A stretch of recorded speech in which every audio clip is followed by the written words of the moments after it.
So welcome to our page. I'm Nikki, and joining me today is Jacques. Both of us work for VA Central, and today we want to discuss a topic that lies very heavy on both our hearts, and that is because both of us have experienced this in the past. And we're talking about mental health. So mental health is actually quite a taboo topic. Yeah, people are actually quite afraid to talk about this. And I mean, I get it. I get why. But this needs to start changing because we've got some statistics that I'm very excited to share with you, which is really going to point out that our society is not moving in the right direction. And it is up to each and every one of us to make a change. And yes, your little change is going to make a difference, because if you can change just one other person's life and improve their life, it might even be your own life, you will then be able to help others. And that is how we're ultimately going to turn this thing around. So let's get into it, Jacques. Yeah, that's so true, Nikki. We need to break the silence around mental health in our work environment specifically. The stigma attached to this discussion, it's a barrier to conversations. Really, it's a barrier to solutions as well. It's so important to recognize that creating an environment where mental health is openly discussed, it can change the very fabric of our workplace culture. Imagine if we could prevent these issues from happening in the first place, as opposed to trying to treat the symptoms. And I've found that when employees feel supported in this regard, they're more engaged, more productive, and they bring their whole selves to work without the fear of judgment. And in today's culture, I think this is more important even than, offering the best salaries or the best incentives.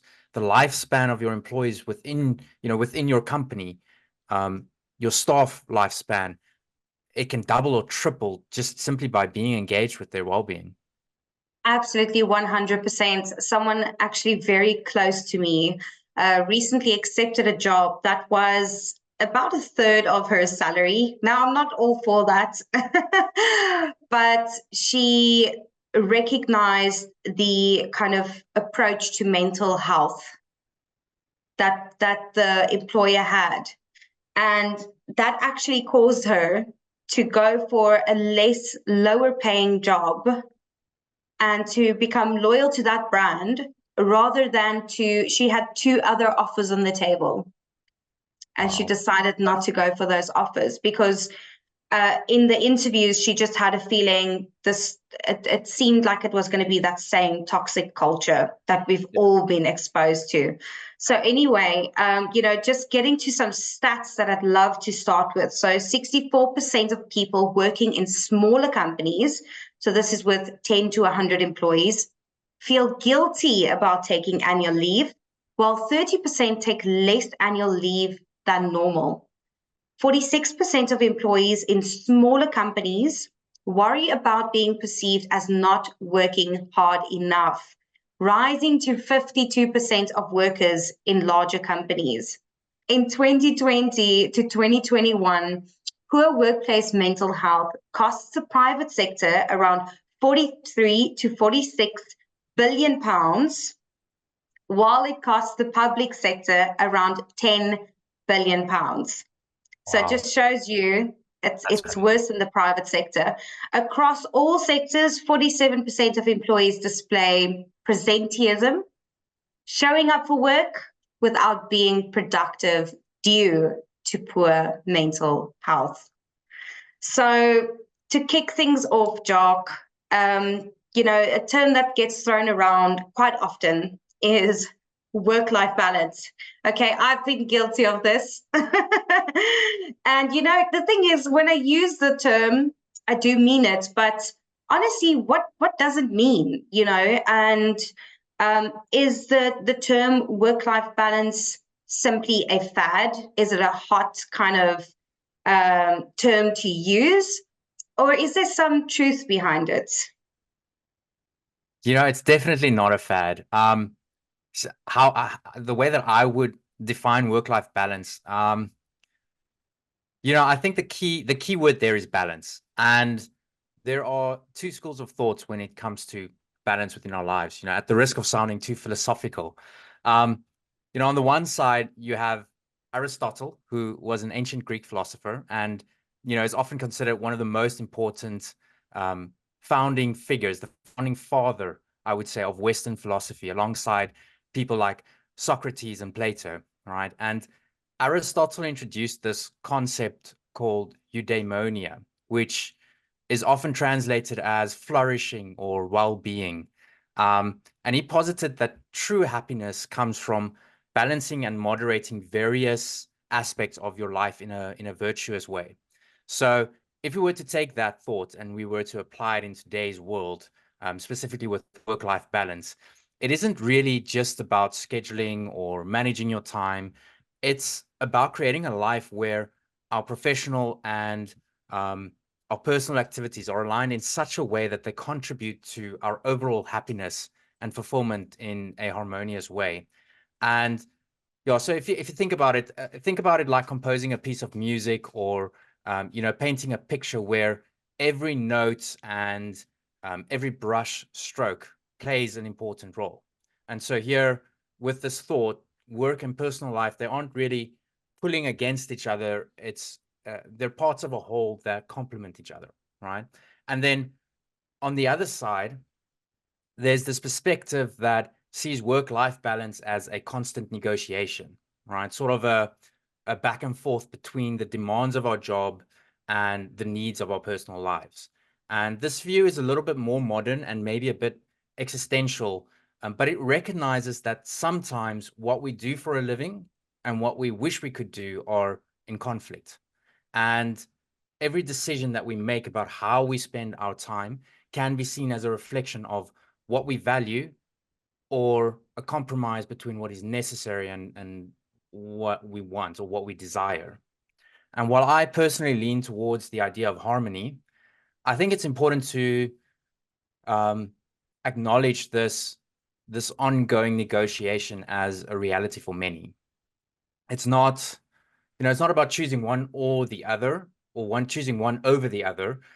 It's more about finding a way to integrate both to achieve a fulfilling life.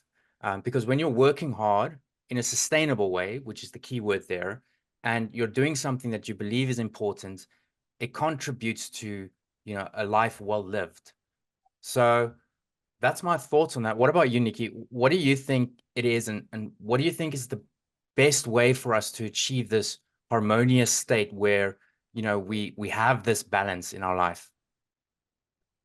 Well, I think you put it very well. It's about finding the balance between both. I mean, just listening to everything you said now, you've really got my wheels turning. I think, first of all, how to determine what one person finds important compared to what another person finds important, could be two completely different things, right? Yes. And one person might be making healthy decisions for themselves, where the other person might be making unhealthy decisions for themselves. The one might feel happy with their setup, but it's not actually a healthy setup. The other one might not feel happy with their setup, but it is actually a healthy setup. So this actually goes so much deeper. But I really do. On that, it's not just that it changes from person to person, but it also changes throughout your life. So when you're maybe 22 to 27 or 25, maybe money is the most important thing to you and you're happy to work on weekends, Saturdays. But once you reach 27 or 28, maybe you get married and your wife or your husband doesn't want you to work on weekends anymore. So now you all of a sudden don't want that anymore. So I think that balance is also constantly changing all the time. Absolutely. And you know what I think is the biggest contributor to poor mental health is capitalism. I mean, what is thrown in our face on a daily basis, whether you are on your social media, whether you're watching TV, whether you are driving or walking down the street, it's ads. And what does the ads keep telling you? Okay. I'm driving this fancy red convertible. Look how happy I am, Oh, I just bought myself a massive diamond ring. I'm so happy. I'm living in a mansion in the best area. Look how happy I am. And it's all marketing. And, if there's one thing we've learned about social media is that a picture can tell 1,000 words. It doesn't mean those 1,000 words are true.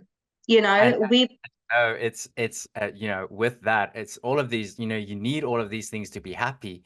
And then on the flip side, you get the authorities that, or these big companies, this big tech, and all of these big companies that says, well, to get those things, you need to work harder, and you need to work harder, and you need to work harder and more and more, and it's never going to be enough. And so, this term we're hearing more and more often these days is this hustle culture. This picture of you have to work so hard that you don't have a life in order to be happy, or in order to get those things to make you happy one day, and it's always that one day. It paints this picture of relentless work as the path to success. What's your take on this hustle culture, especially with some of these stats that you've just mentioned? Yeah, I think hustle culture, again, it can be the employer that's kind of living this toxic life, or it can be the employee. But more often than not, we are seeing that in the workplace, there is this kind of mindset of hustle culture. And it just goes back to ads, right? I mean, it goes back to the 50s where they were selling, to be happy, you need a house and you have to have a lawn that you can cut once a week, twice a week, once every 2 weeks. And you need the white picket fence, and you need the lovely automobile car. And if you don't have that, you don't fit into society, and people will look down at you and you won't be happy. But the truth is, many people that had that, I'm not going to say most, I don't have the stats for that, but I know for a fact that a lot of people, or they weren't happy. And it goes all the way back to there, where you've got these very successful, hungry individuals that start businesses, and they create this culture in the workplace of let's hustle. We're all here to hustle, and you're only as good as your hustle. And unfortunately, the employer has also been brainwashed by this hustle culture that actually started long ago. Hustle, the term hustle is just kind of a nice fresh way to phrase it. But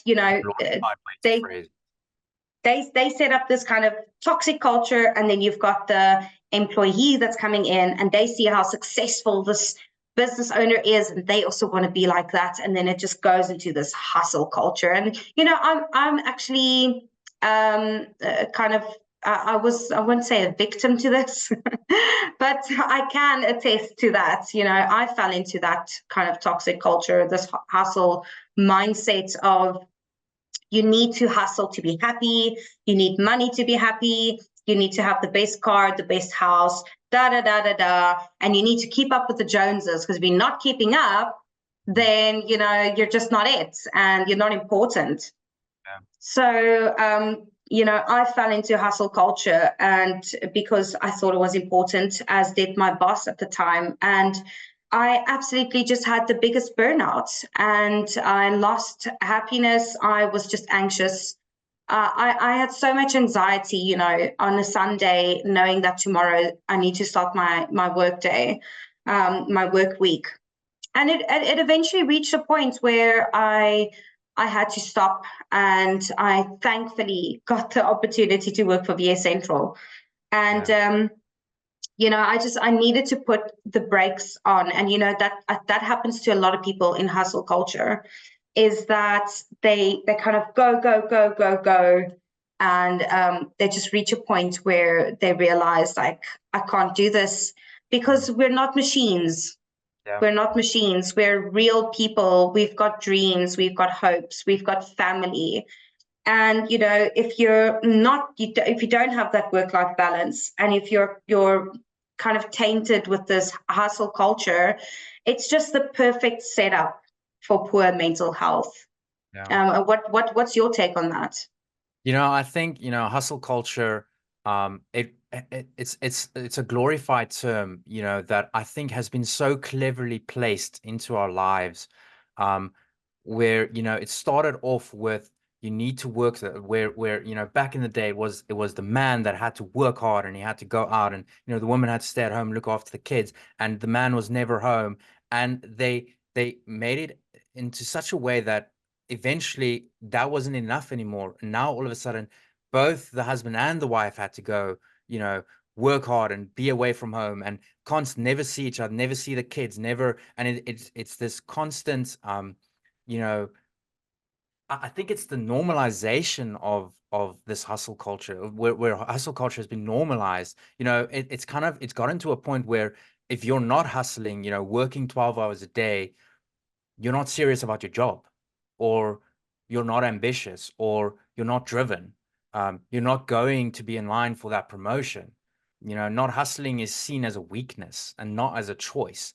And it's, you know, it's affecting everyone. It's not just affecting, you know, half the population, now affecting men, women, and I think to a point it's even gotten to our children, where they glorify hustle culture, where if they think, if they just keep working 12, 15, 20 hours a day and not think about anything else, that, you know, they're going to be happy and they're going to reach success. And I think it's so important that we realize that success isn't just based on, you know, how far you get professionally. If it's like kind of this, there's so many different paths that determine your happiness. You know, it can be your personal life, your relationship with your loved ones, your family, you know, your friends. It can be your it can be, obviously, it can be your career that can contribute to happiness. But you know, it's also, you know, if it's you, it could be your religion. There's so many different things that makes you happy. And if you isolate one of those things and you focus only on that to the detriment of the others, you're never going to reach that happiness. You're never going to reach that what you're looking for. And I think it's so important, again, just going back to this balance, where, you know, we balance out the work, we balance, you know, with your personal life, whether, you know, and that includes, you know, family, friends, religion, you know, going away, just chilling, you know, loving, accepting where you are right now, you know, being out in nature, whatever it is that makes you happy. It's so important to bring those things in, because otherwise it's you know, it's just detrimental to your health. Absolutely. And, you know, that's certainly implementing kind of healthy practices in your personal life. But, you know, if we can bring it back to the health in the workplace, I'd love to share a few more stats on that. And globally, around 12 billion working days, or 50 million years of work, are lost every year to depression and anxiety. Another stat, poor workplace mental health cost UK employers around £56 billion every year, with a 25% increase since 2019. Presenteeism cost around £28 billion. Staff turnover around £22 billion. And absenteeism around £6 billion. 61% of UK employees who left a job in the last year plan to leave in the next 12 months, cited poor mental health as a factor. So it's clear, everyone, the workplace is not healthy anymore. It just isn't. I mean, if you look at these stats, and if you just look at the pure amount of money that is being spent on this and being lost on this, you know, certainly if you are a business owner and you value the growth of your business and you want to turn a larger profit, you need to start prioritizing mental health. You know, if of course this needs to be more importantly because you care for that person and you care for their livelihood. But if you're looking at a financial perspective, you know, it's actually better to spend money on mental health for your employees, because this is actually what's going to help you grow your business. So that's definitely what I wanted to mention on, you know, workplace mental health. I mean, Jacques, have you ever experienced poor mental health in the workplace? Yeah, you know, I was working for a company a couple of years ago where, initially it seemed like such a great opportunity, but it came down to the owner's harsh management style was so toxic. It created such a toxic work environment that blurred, um, personal and professional boundaries to such a point where the pressure and the lack of support and the demeaning comments eventually led to a severe burnout and really symptoms resembling PTSD. Where that, like you mentioned, that constant feeling on edge, constantly, having whenever your phone, rings, your heart starts beating really fast because you don't know if it's your boss. It got to a point where it got to a breaking point where, after complete unreasonable demands, I decided enough was enough. And me, along with several other colleagues who felt similarly oppressed, just decided to resign with immediate effect. We were 7 people that resigned at once on the same day because of the same issues. And this whole experience left deep scars. I mean, it affected my ability to trust future employers. It affected my ability to commit to new opportunities, and it took so long of introspection and trying to heal to overcome these challenges. But really, this experience um, shaped my understanding of workplace dynamics and the importance of mental health, which I believe it's so important to advocate for healthier work environments, that so that staff can have a longer lifespan within your company. Because really, you spend so long training someone up, you spend so long getting them on board and showing what your trade secrets, even just to have them leave because of poor mental health. It just doesn't make sense at all. And so I think it's so important that we all get on the same page with regards to mental health and with regards to treating our employees, and even the employers. I mean, it's so lonely being an employer. Everyone comes to you with their problems. Everyone comes to you with they're expecting their salary and maybe the funds aren't there, and it's so stressful. And even that can be such a mental burden that, who do you get to talk to? You as an employer, who do you talk to? Because you can't go complain to an employee about there's not money to pay salaries, because that's not what an employer is supposed to be doing. And I think breaking down these walls across the workplace is just so important. Um, there's so many valuable lessons about resilience and self-respect, and just the power of setting boundaries to what you allow into your personal life and what you allow to affect not just yourself but your loved ones because of the stress that you're dealing with. And I think talking about it is probably the most important way of how you can deal with these things and how you can overcome these challenges that is introduced into the workplace.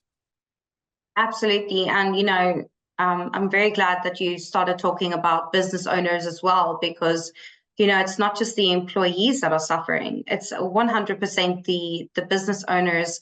And, over there, I can speak about, my husband's experience and, what he was experienced as an employer. And sometimes, you give and you give and you give, and they take and they take and they take. So where's the line drawn? Where does the balance come in? And absolutely, that was a experience that he was having. There was no one he could speak to.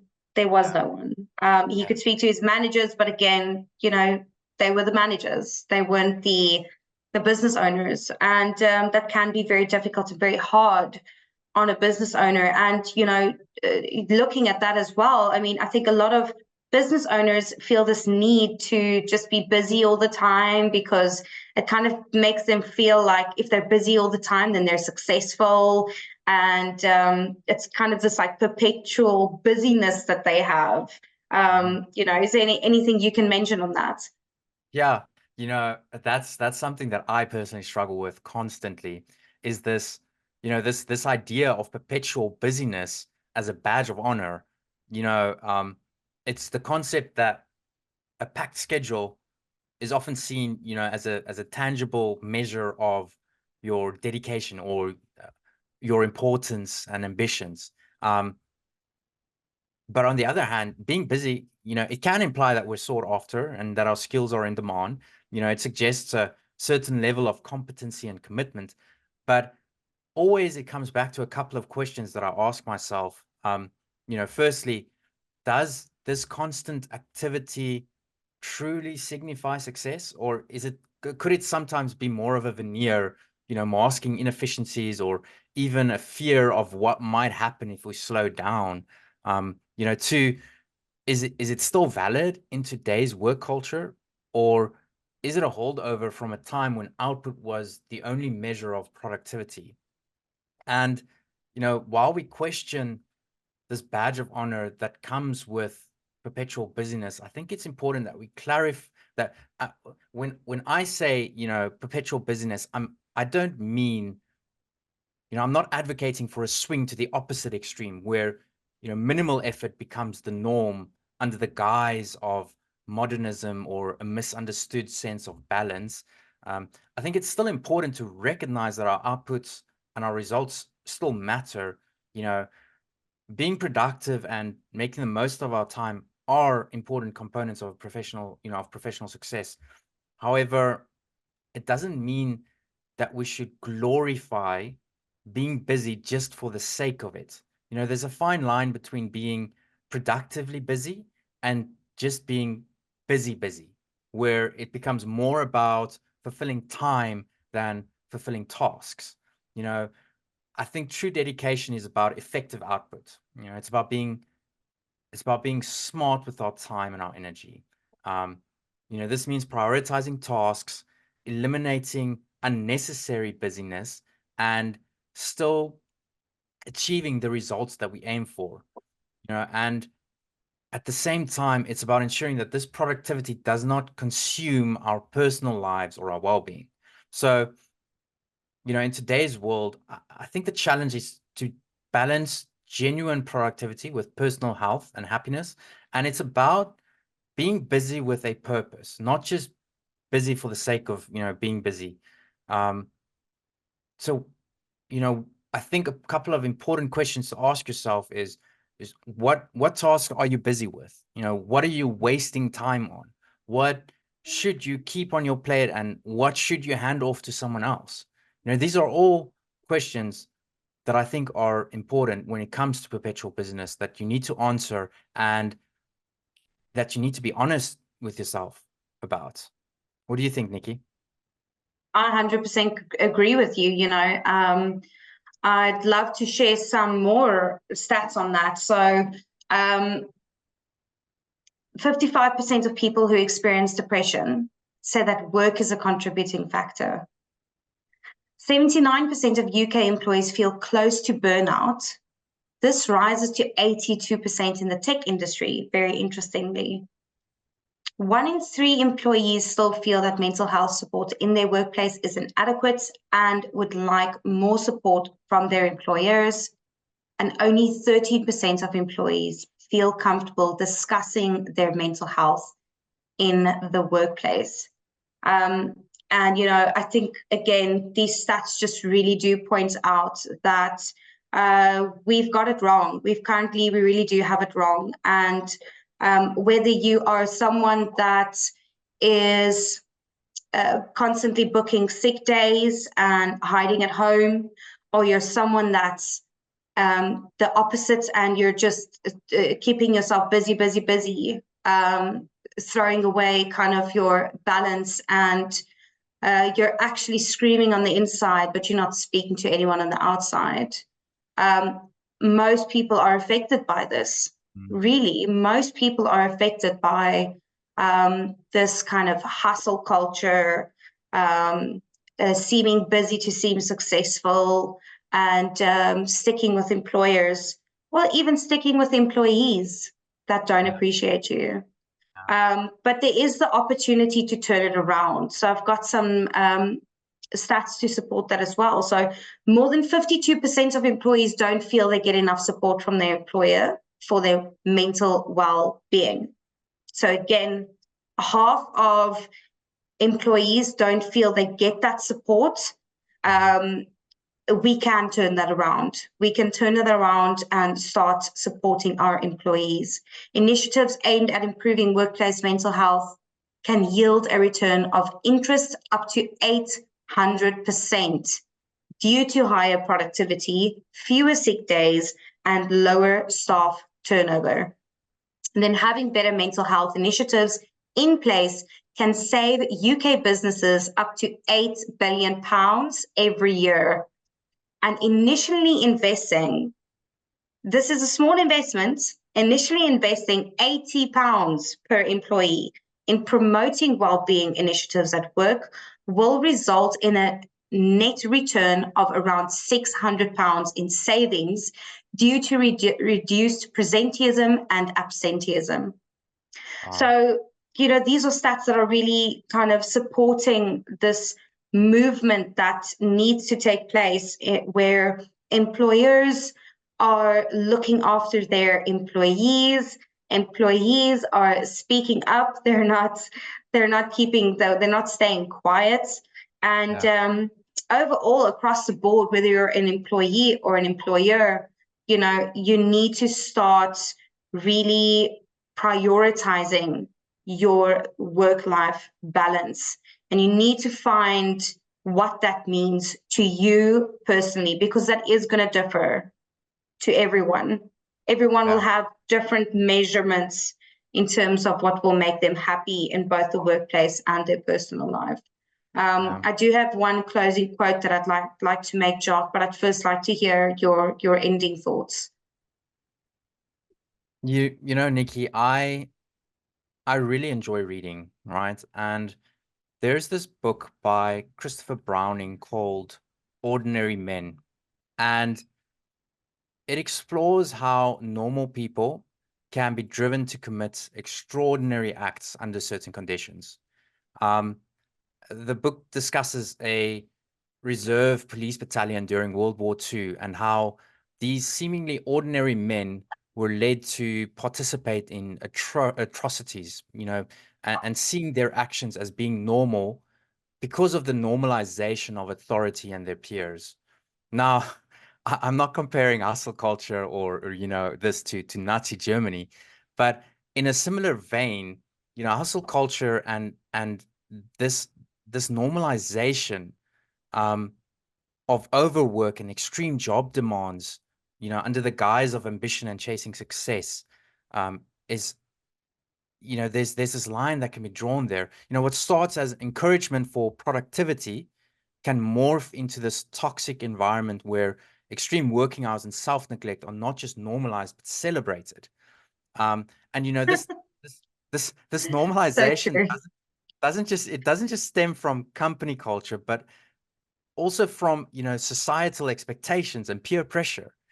And so I think it's so important that as an employee, that we encourage each other to pursue this life of balance rather than this eudaimonia, rather than this hustle of this constant busyness, this perpetual busyness.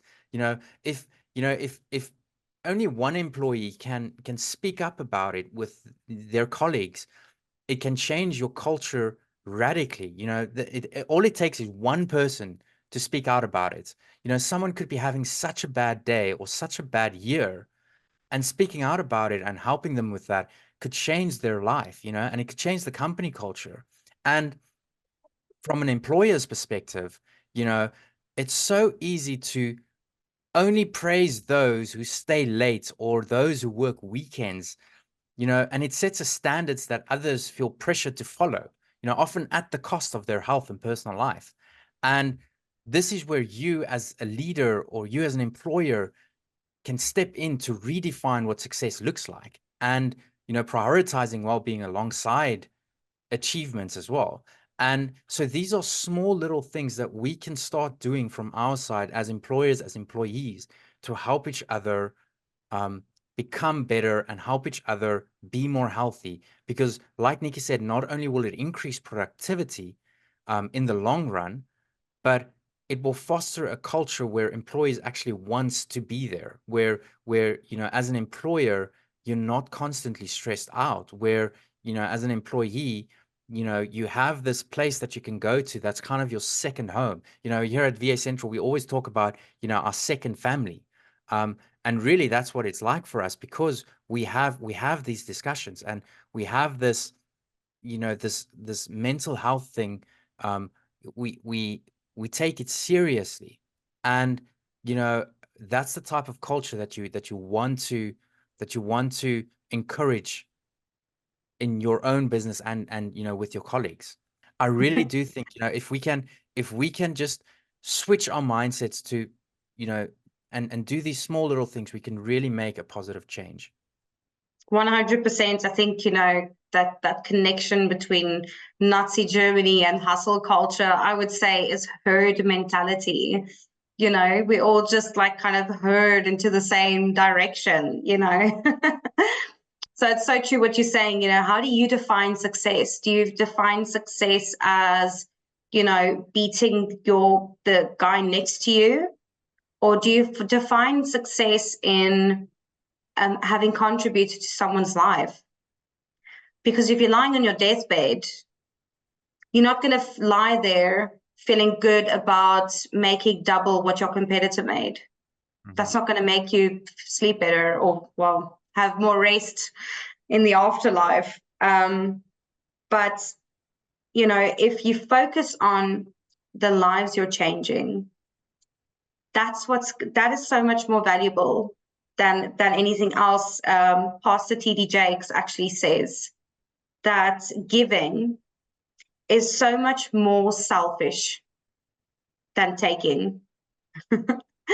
Because when you give, the reward you get from giving is much bigger than taking something or receiving something.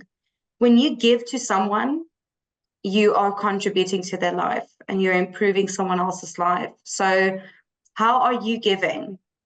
How are you giving? How are you improving someone else's life? And, you know, you might already have the work-life balance. You might already have the kind of, you have your 9 to 5 and your boss is really nice, and you see your friends over the weekend, and you've got your family gatherings, but you still struggle with your mental health.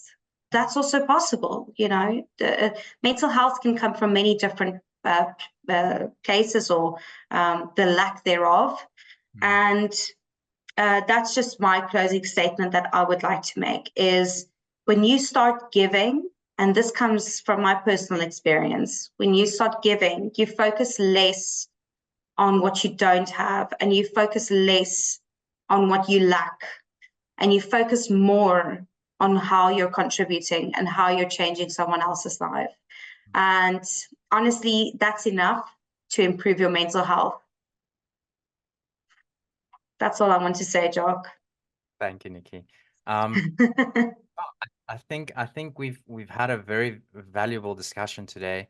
I think, you know, if these types of discussions are become the normal, as opposed to a taboo topic, I think we'll be able to make the world a better place, and everyone will benefit from it. We'll start moving into the right direction. Yeah.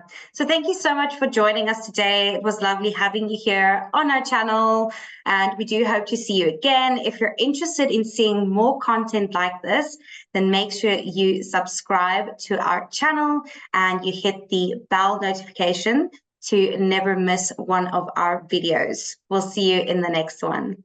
Bye. Thanks, guys. Bye-bye.